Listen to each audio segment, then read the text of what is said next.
తాకట్లో ఉన్న మీ బంగారాన్ని విడిపించి ఆ రోజు ఆన్లైన్ రేటుకి కొంటాం. Sharma gold company. నమస్కారం, శ్రీమాత్రే నమః. Welcome to Suman TV. నేను గీతాంజలి. ప్రస్తుతం నేను కాకినాడ శ్రీపీఠంలో ఉన్నానండి. ఎంత అదృష్టం అనిపించింది. అమ్మవారు ఎంత దివ్యంగా ఉంటారు. పరిచయం అవసరం లేదు. ప్రత్యేకించి ఇవాళ మనం మాట్లాడబోతున్నాము పీఠాధిపతులు, శ్రీపీఠం వ్యవస్థాపకులు, ప్రముఖ ఆధ్యాత్మికవేత్త, గత 35 సంవత్సరాలుగా ఎన్నో ఆధ్యాత్మిక, ధార్మిక, సేవా కార్యక్రమాలతో మనందరికీ ఎంతో సుపరిచితులు వారే శ్రీ శ్రీ శ్రీ పరిపూర్ణానంద స్వామీజీ. వారితో మాట్లాడి మనకున్నటువంటి ధర్మ సందేహాలను నివృత్తి చేసుకుందాం. గురుగారితో మాట్లాడదాం. స్వామీజీ నమస్కారం అండి. నమస్తే. మీ దివ్య చరణాలకు నా నమస్కారాలండి. చాలా సంతోషం. చాలామంది అమ్మవారి సాధన చేస్తూ ఉంటారండి, మంత్రం తీసుకుని మంత్ర జపం చేస్తూ ఉంటారు. సిద్ధించిందా లేదా అనేది ఒక ప్రశ్నగా మారిపోతుంది వాళ్ళకి. అది ఎలా తెలుస్తుంది అసలు? ఇది పెద్ద టాపిక్, చెప్తాను. అంటే ఇవన్నీ చేస్తూ చెందుతారు, కానీ నేనందరికీ ఒకటే మంత్రం చెప్తా. ఓం హ్రీం నమశివాయ అని మంత్రం చెప్తా. ఓం హ్రీం నమశివాయ. ఎందుకంటే సహజంగా నమశివాయ అనగానే శివుడు అనుకుంటారు. అందులో ఎక్కడ శివుడు లేడు. నమశివాయ మంత్రంలో శివుడు లేడు. నా అంటే నభము, ఆకాశం. మా అంటే మరుత్, గాలి. షి అంటే శిఖి, అగ్ని. వా అంటే వారి, నీళ్లు. యా అంటే యజ్ఞం, పృథివీ. పంచభూతాలే పంచ అక్షరాలు. అంటే పృథివీ, ఆపహ, తేజస్సు, వాయువు, ఆకాశం. ఇది స్టెప్స్ కదా. ఈ సాధనలో ఒక్కొక్కటి మెట్టు ఎక్కుతూ ఎక్కుతూ ఎక్కుతూ ఆకాశ మండలాన్ని దాటినప్పుడు మనకేముంటుందంటే ఇంక అక్కడి నుంచి చీకటి, మాయ. ఆకాశాన్ని కూడా దాటితే మాయ. ఆ మాయ నుండే ఇవన్నీ వచ్చాయి. తస్మాద్వా ఏతస్మాదాత్మన ఆకాశ సంభూత ఆకాశాద్వాయు వాయోరగ్ని అగ్నేరాప అద్భ్యః పృథివీ అని మనకు మంత్రం ఉపనిషత్తులు అవి చెప్తున్నాయి. అంటే ఈ పంచభూతాలకి పైన మాయ అనేది ఉంది, చీకటి. అదే హ్రీం అనే బీజం. హ్రీంకారం అనేది మాయ, మహామాయ, దట్టమైనటువంటి మాయ. ఏవీ కనపడదు. మాయ అంటే ఏంటి? ఏదీ కనపడదు. ఏది ఉందో అది లేనట్టుగా, ఏది లేదో అది ఉన్నట్టుగా భ్రమింపజేస్తూ ఉంటుంది. మాయ యొక్క మరో లక్షణం. మొదటిది ఏదీ కనపడనివ్వకుండా చేస్తుంది. రెండోది ఉన్నదాన్ని లేనట్టుగా, లేనిది ఉన్నట్టుగా భ్రమింపజేస్తూ ఉంటుంది. ఇది మాయ యొక్క మరో లక్షణం. సో ఇంతటి మాయ అనేటువంటిది నేను దాటాలి. ఓం అనేది నా గమ్యం. నా హోమ్ ఈజ్ ఓం. ఓం అనేది ఓం కాదు, అది నా హోమ్. నేను చేరాల్సిన నా గమ్యం, నా గృహం, అది నా లక్ష్యం. అది అక్కడికి నేను వెళ్ళాలంటే ఈ మాయ నాకు దారి ఇవ్వాలి. ఆ ఓం అనేది నేను చేరాలి నా సాధనలో. ఇక్కడ యా అంటే పృథివీ, వా అంటే నీళ్లు, షి అంటే అగ్ని, అంతే కదా. మా అంటే గాలి, అలాగనే నా అంటే ఆకాశం. అంటే భూమి, నీరు, అగ్ని, గాలి, ఆకాశం. ఇది దాటాను. దాటిన తర్వాత మాయ, చిమ్మ చీకటి మాయ, ఏవేవో భ్రమలు. చీకటి, భ్రమ, ఇది రెండూ నడుస్తూ ఉన్నాయి. ఈ రెండు నాకు దారి వదలాలి. అప్పుడే ఆ మాయ యొక్క అనుగ్రహం నాకు లభించినట్లు. ఆ మాయ నాకు దారి విడిస్తే నేను ఆ ఓం అనేటువంటి ఆ ప్రణవ స్వరూపమైన ఆ దివ్యమైన తత్వాన్ని చేరుకుంటాను. ఇది సాధన మంత్రం. ఇది అవన్నీ భక్తితో కూడుకున్నటువంటి పౌరాణికంగా ఇంకో రకంగా అవన్నీ ఇచ్చింది. ఓం నమో నారాయణాయ, ఓం నమో భగవతే వాసుదేవాయ, ఓం ఐం హ్రీం శ్రీం శ్రీమాత్రే నమః. ఇవన్నీ మంత్రాలు, కానీ ఇది సాధనాభూతమైన మంత్రం. ఇది ఒక సాధకుడిది. ఇది నిరంతరం మనం అలా చేస్తూ ఉంటే పంచభూతాల్ని దాటి, మాయను దాటి ఆ ప్రణవ స్వరూపమైన ఆ దివ్యత్వం దగ్గరికి చేరుతాం. ఇది నేను చేసే సాధన. నేను ఎవరికైనా ఇచ్చేది. ఓపెన్గా మీకు చెప్పానుగా, ఇప్పుడు ఏం దాచిపెట్టక్కర్లేదు. అంటే గురుముఖంగా నేర్చుకోవాలి. ఏదైనా కూడా అలా ముఖంగా నేర్చుకోవాలి. గురువు ద్వారా ఈ అర్థం తెలుసుకోవాలి. ఇది అంత ఈజీగా వెళ్ళిపోయేది కాదు. బట్ దీనికి స్టెప్స్ ఉంటాయి. కానీ చెప్పొచ్చు, ఇది తప్పేం కాదు. ఇలా ఓపెన్గా చెప్పుకోవచ్చు. సాధనకు పనికి వచ్చేది కదా. ఎవరైనా చేసుకోవచ్చు అండి. మనిషి అన్నవాడు ఉండాలి, మనస్సు ఉండాలి. వాడు మనిషి అయి ఉండాలి, మనస్సు ఉండాలి, చేసుకోవచ్చు ప్రశాంతంగా. ఖచ్చితంగా మార్పు అనేది చూస్తాం కదా. చాలా చాలా ఉత్కృష్టమైనటువంటి మార్పు ఉంటుంది. సాధన ఇది. మార్గంలో నడవాలి, ముందుగా ఆ సంకల్పం తీసుకోవాలి. అలాంటి ఆలోచనలు ఉంటేనే ఏదైనా సాధ్యమవుతాయి. ప్రస్తుతం పిల్లల నడవడిక మీద ఒక చిన్న సలహా కావాలి స్వామి. ఎందుకంటే పెంచే విధానం సరిగ్గా ఉండాలి అనేది ఒక మాట అనేస్తూ ఉంటారు. పిల్లలు కానీ ఎవరైనా తప్పు చేస్తే నీ ఇంట్లో ఇలానే పెంచారా, మీ అమ్మ నాన్న నీకు ఇదే నేర్పించారా అని వెంటనే ఒక మాట అంట. నిజంగా వాళ్ళ నడవడిక కానీ పేరెంట్స్ బాధ్యత ఏంటి, పిల్లల్ని ఎలా పెంచాలి అసలు? ఫండమెంటలీ ఎవరైనా సరే నా దృష్టిలో పెళ్ళికి ముందు అమ్మాయి అబ్బాయి ఇద్దరు కూడా గురుకుల వాసం చేసి గురువు ద్వారా అమ్మాయి భార్య అవుతుంది, అబ్బాయి భర్త అవుతాడు కదా. అసలు ఆ రోల్స్ ఏంటి, వాళ్ళ బాధ్యతలు ఏంటి, ముందు వాళ్ళకి ఎడ్యుకేట్ చేయాలి. అర్థమైందా? పిల్లల మాట తర్వాత సంగతి. ముందు అసలు ఒక భార్యగా నీ బాధ్యత ఏంటి, భర్తగా నీ బాధ్యత ఏంటి, ఎందుకు మీరిద్దరు పెళ్లి చేసుకోవాలి, పెళ్ళి అనేటువంటి బంధం ఏంటి, అసలు దాని మీద అవగాహన కల్పించి వాళ్ళకి ఆ బాధ్యతలు తెలియచెప్పి దాంట్లో ఉండే గొప్పతనాన్ని చెప్పగలగాలి. ఆ తర్వాత నువ్వు అమ్మ అవుతావు, ఆయన నాన్న అవుతారు. అందుకని పెళ్ళి అయిన రోజే అమ్మ నాన్న అవ్వరుగా. పెళ్ళి అయిన రోజు వాళ్ళిద్దరు భార్యాభర్తలు అవుతారు, దంపతులు అవుతారు.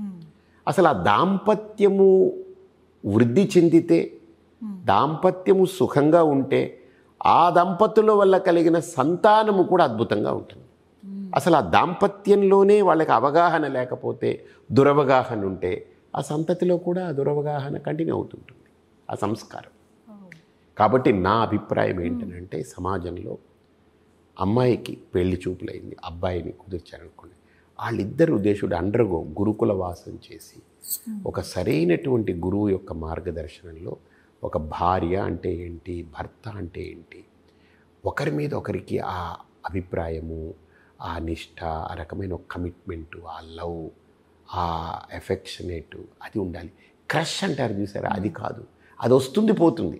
క్రష్ ఈజ్ ఓకే, యాక్సెప్టబుల్, అదొక ఫీల్, వస్తుంది పోతుంది. కానీ love, it should not be a lust, it should be a love, deeper sense, లోపల నుంచి ఆ ప్రేమ, ఆ అనుబంధము, ఆప్యాయత ఒకరి పట్ల ఒకరికి అది ఉన్నప్పుడే ఏమవుతుందంటే, అసలు ఒకరి పట్ల ఒకరికి సరైన ఆప్యాయత అనుబంధం కుదిరితే ఒకరికొకరు ఇచ్చిపుచ్చుకునే క్రోమోజోమ్స్లో కూడా అవి పాకుతాయి.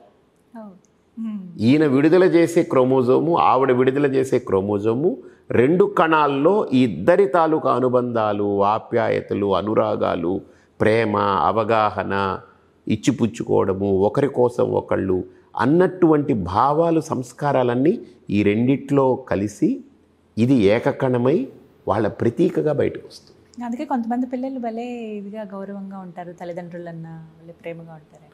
ఆ మదర్ అండ్ ఫాదర్కి ముందు హస్బెండ్ అండ్ వైఫ్ అనేటువంటి రిలేషన్షిప్లో వాళ్ళు దాన్ని తెలిసి పొందారో తెలియకుండా పొందగలిగారో రేర్గా చూస్తుంటే కొంతమంది పొందుతారు. అది ఆ కంపాటబిలిటీ అంటారు, ఆ సోల్మేట్నెస్, ఆ కంపాటబిలిటీ. అది వచ్చినప్పుడు పిల్లల్లో కూడా ఒక అద్భుతమైన వికాసం వస్తుంది. ఎందుకంటే వీళ్ళ విత్తనాలే కదమ్మా, అది వీళ్ళే కదా క్షేత్రము విత్తనము. మరి పుల్లటి మామిడి అంటు తీసుకొచ్చి వేసి ఎంత మంచి దాంట్లో వేసినా నాకు తీయగా రాలేదని తిడితే దాన్ని పట్టుకుని ఆ నేలను తిరిగితే ఉపయోగం ఏంటి? కాబట్టి భర్త భార్య, సో వీళ్ళిద్దరూ కూడా ఎలాగుండాలి అని అంటే, ఆ కలయిక అనేది ఎక్కడ వాళ్ళ నుంచి వాళ్ళు శారీరకంగా కలిసిన తర్వాత ఏ రియాక్షన్ తోటైతే మరో జీవి భూమి మీదకి వాళ్ళ ప్రతినిధిగా వస్తుందో దాంట్లో వాళ్ళిద్దరూ ఏకమై కనపడుతూ ఉండగలగాలి. అంతేగాని విడివిడిగా కనపడకూడదు. వీడికి అన్నీ ఇలా అయ్యే పోలికలే, మొత్తం అంత పనికిమాలి లేదవా చవటాన్ని లోపల అనుకునేలాగా, లేకపోతే వీడికి మొత్తం ఈ గయ్యాలి గంప వీడు అది ఎక్కడి నుంచి వచ్చింది అనేటువంటిది ఆవిడని అనుకునేలాగా అలాంటివి ఉండకూడదు కదా. So what I feel that. కాబట్టి పిల్లల్ని మనం ఏమనొద్దు, అవన్నీ మనం భూమి మీదకి తీసుకొచ్చే మన ఫుట్ ప్రింట్స్ అవి, మన ముద్రలు అవి. మన ముద్ర మనం ఎలా వేస్తున్నామో దాన్ని బట్టి ముద్ర పడుతుంది. తేలికల్లా వేసామంటే అది కూడా తడిపొడిగా, మసగగా, అటు ఇటు బ్లర్గా పడుతుంది. అది తీసుకొని కరెక్ట్గా స్ట్రాంగ్గా మనం పర్ఫెక్ట్గా వేసామనుకోండి, కరుగ్గా కంటిగా పడుతుంది. అలా ఒక భర్త భార్య అనేటువంటి బంధం కూడా ముందు చాలా తల్లి తండ్రి తర్వాత వస్తారు. ముందు భార్య భర్త, దానికంటే ముందు ఒక స్త్రీ ఒక పురుషుడు, దానికంటే ముందు ఇద్దరు మనుష్యులు. ఆ మానవత్వం ఎంతవరకు తనలో ఉంది, అది ఉందా లేదా ముందు. మానవత్వం తర్వాత స్త్రీత్వం పురుషత్వం, అది అయిన తర్వాత భార్య, ఆ తర్వాత భర్త, అది అయిన తర్వాత తల్లి తండ్రి. అసలు ఈ ఫండమెంటల్స్ లేకపోతే మానవత్వమే అక్కడ సగం సగం ఉండి, స్త్రీత్వము పూర్తిగా లేక, పుంస్తము పూర్తిగా లేక, భార్యత్వము సరిగా అర్థం కాక, భర్తృత్వం అర్థం కాకపోతే అవన్నీ పిల్లలు అలాగే ఉంటారు. కానీ అలా ఉన్న పిల్లల్ని సత్ప్రవర్తన కలిగించవచ్చా, వాళ్ళకి మార్చవచ్చని అంటారా? అంటే ఎలాగంటే ఇప్పుడు మనం బంగారంతో ఒక ఆభరణం చేసేసాం, ఒక ఆర్నమెంట్ వచ్చేసింది. ఇప్పుడు దాన్ని కరిగించలేం, దాన్ని వాడాలి. దాన్ని ఏం చేస్తారంటే కొద్దిగా అట్టుకొట్టి ఇటుకొట్టి కొద్దిగా నొక్కులు తీసి లేకపోతే ఏదో చుట్టేసి ఇంకా వాడుకుంటాం అంతే. రిపేర్ చేయడమే. నేననేది చేతలోనే ఆ బ్యూటీ వచ్చేస్తే మనకు మళ్ళీ ఆ తర్వాత డ్యూటీ అక్కర్లేదు కదా. ఆ డ్యూటీ అక్కర్లేదు కదా, చేతలోనే డ్యూటీ. అందుకనే పిల్లల్ని బాగు చేయడం అనేది ఏ వ్యవస్థకి ఏ ఇన్స్టిట్యూషన్కి అప్పచెప్పకండి, అది తప్పది. పిల్లలు పుట్టక ముందే ఆ గర్భంలోనే గర్భ సంస్కారము అలానే జీవ సంస్కారము వీళ్ళల్లో కలిగించగలగాలి. వీళ్ళకి ఈజీ అది. పిల్లల్ని తీసుకొని మార్చడం అనేటువంటిది అది చాలా, అది లాస్ట్ స్టెప్. అది ఇంకా విధి లేని కార్యం అది. పాపం వాళ్ళు ఏంటి చెప్పండి, వాళ్ళ అమాయకత్వం పిల్లలు, వాళ్ళకి ఏం తెలుసు. ఆ సంస్కారాలతో నింపి దింపితే అలానే ఉంటుంది కదా. కానీ కొంతమందిని చూస్తాం కదండి, వాళ్ళకి అన్నీ నేర్పిస్తూ ఉంటారు, భగవద్గీత నేర్పిస్తారు, అదేదేమి నేర్పుతారు చేస్తుంటారు. బట్ స్టిల్ నేను అనేది ఏంటంటే ఫండమెంటల్ ఫౌండేషన్ తల్లి తండ్రి యొక్క పాత్ర.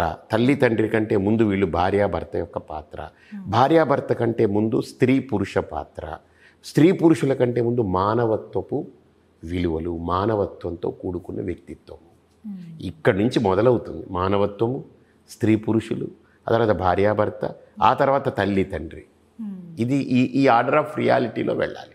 కానీ చాలా సంతోషం స్వామి, మళ్ళీ మీ సమయం కుదిరినప్పుడు నా అడ్వైస్ కూడా ఏంటంటే మంచిగా రాత్రి హాయిగా పడుకునేదానికి మంచిగా కంటి నిండా నిద్ర ఏమండి, కడుపు నిండా మంచి తిండి, కంటి నిండా నిద్ర, హాయిగా మనస్సు నిండా తృప్తిని పెట్టుకుంటే వాళ్ళకి ఏ రోగాలు రావు, ఏ రోస్టులు ఉండవు, ఏముండదు.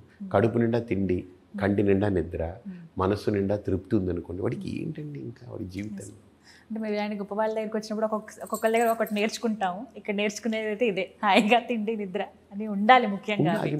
అది కదా మెయిన్ ఫండమెంటల్ థింగ్. మంచి ఆహారం అంటే ఆహారం కూడా ఏంటి, నెక్స్ట్ డేని డిస్టర్బ్ చేయని ఆహారం ఈరోజు తీసుకోవాలి. అంటే నిన్నటి ఆహారం ఎలా ఉండాలి, ఈరోజు డిస్టర్బ్ కాని విధంగా ఉండే ఆహారం తీసుకోవాలి, అంతే కదా. మీ అమూల్యమైన సమయాన్ని కేటాయించి ఎన్నో ముఖ్యమైన విషయాలు తెలియజేశారు. మా సందేహాలన్నీ కూడా నివృత్తి చేశారు గురువుగారు. ధన్యవాదాలండి.